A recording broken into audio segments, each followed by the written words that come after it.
আপনারা চারিদিকে ঘুরে আমাদের মাননীয় মুখ্যমন্ত্রী নেত্রী মমতা বন্দ্যোপাধ্যায় যে ১৫ বছরে যে সাধারণ মানুষের বাংলার মানুষের যে সরকারি প্রকল্প পৌরসভা মারফতে চেয়ারম্যান কাউন্সিলর সকলের মারফত মানুষের দুয়ারে দুয়ারে পৌঁছে গেছে জনপ্রতিনিধি যারা রয়েছেন সকলে সেই কাজটা মন দিয়ে করেছেন। মানুষ সব রকম সহযোগিতা করেছে, রাস্তা দেখছেন, লাইট দেখছেন, ড্রেন দেখছেন, জলের ব্যবস্থা দেখছেন, আর সঙ্গে সরকারি প্রকল্প।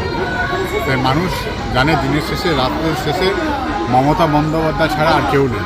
তাই মমতা বন্দ্যোপাধ্যায়কে এবারে চতুর্থবারে মুখ্যমন্ত্রী করার জন্য ২৫০টার বেশি সিদ্ধি বাংলা থেকে জয় করবে। সাথে সাথে আপনারা দেখবেন এই বাংলা থেকে যখন জয় হবে সারা ভারতবর্ষের যে অশুভ শক্তি বিজেপি সরকার বিদায় দেবে। দাদা বলছি, আপনাদেরই দেওয়াল লিখন একটা আছে যে পদ্মফুলে দিলে চাপ ঘরে ঢুকবে কেউ চাপ। বিহার মধ্যপ্রদেশ সেই জিনিসটা বুঝতে পারছি, আজকে উন্নয়নের জায়গায় বুলডোজার চলছে, কি বলবেন? না, ১০,০০০ টাকা দিয়ে ভোট নিয়েছে, এখন নোটিশ গেছে ডবল ইঞ্জিন সরকারের। সেই নোটিশে তাদের টাকা সুদ সমেত ফেরত দিতে হবে, আর না দিলে আপনারা দেখছেন বুলডোজার ভেঙে যাচ্ছে।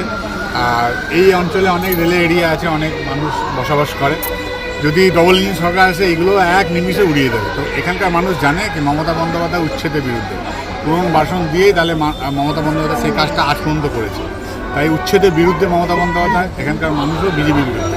দাদা, দিকে দিকে পুষ্প বৃষ্টি, ওয়ার্ডে ওয়ার্ডে প্রত্যেকে মালা এবং ফুল দিয়ে স্বাগত করছে। সব মমতা বন্দ্যোপাধ্যায়ের যে আশীর্বাদ দেওয়ার জন্য, মমতা বন্দ্যোপাধ্যায় সবটাই তো ক্যান্ডিডেট, সেই হিসাবে আশীর্বাদ দেওয়ার জন্য আমরা যেখানে যেখানে জনপ্রতিনিধিরা যাচ্ছি তার মানুষ সেভাবে আশীর্বাদ দিচ্ছে। আজকে শুভ নববর্ষ দাদা, কি বার্তা? সবাইকে আমার আন্তরিক শুভেচ্ছা, অভিনন্দন, শুভ নববর্ষ সকলকে। আর আমি ঈশ্বরের কাছে প্রার্থনা করি কি নতুন বছর সকলে ভালো কাটুক, সবাই যেন ভালো থাকে, সুস্থ থাকে, আর বাংলার যে সৃষ্টি কৃষ্টি সংস্কৃতি যেন বজায় থাকে, আর ঈশ্বরের কাছে এটাই প্রার্থনা। দাদা, বিজেপির কিছু কর্মী দেখা যাচ্ছে, পুরনো কর্মী, তারা বিজেপিতে জায়গা পাচ্ছে না, জায়গা না পেয়ে তারা অন্য দলে নির্দলে গিয়ে দাঁড়াচ্ছে এবং তাদের ক্যান্ডিডেট পছন্দ না। সেটা অভ্যন্তরীণ ব্যাপার। আমাদের কাজ হচ্ছে কারো সমালোচনা করা নয়, উন্নয়নের নিরিখে কম্পিটিশন করা। কেন্দ্র সরকার 2 কোটি চাকরি বলেছে, হয়নি। 15 লক্ষ টাকা করে ব্যাংকে দেবে, হয়নি।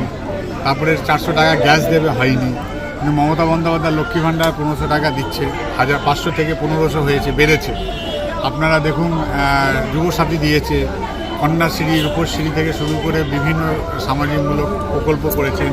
হেলথ কার্ড 5 লক্ষ টাকা করে প্রত্যেকে স্বাস্থ্যসাথী কার্ডের ব্যবস্থা করেছেন।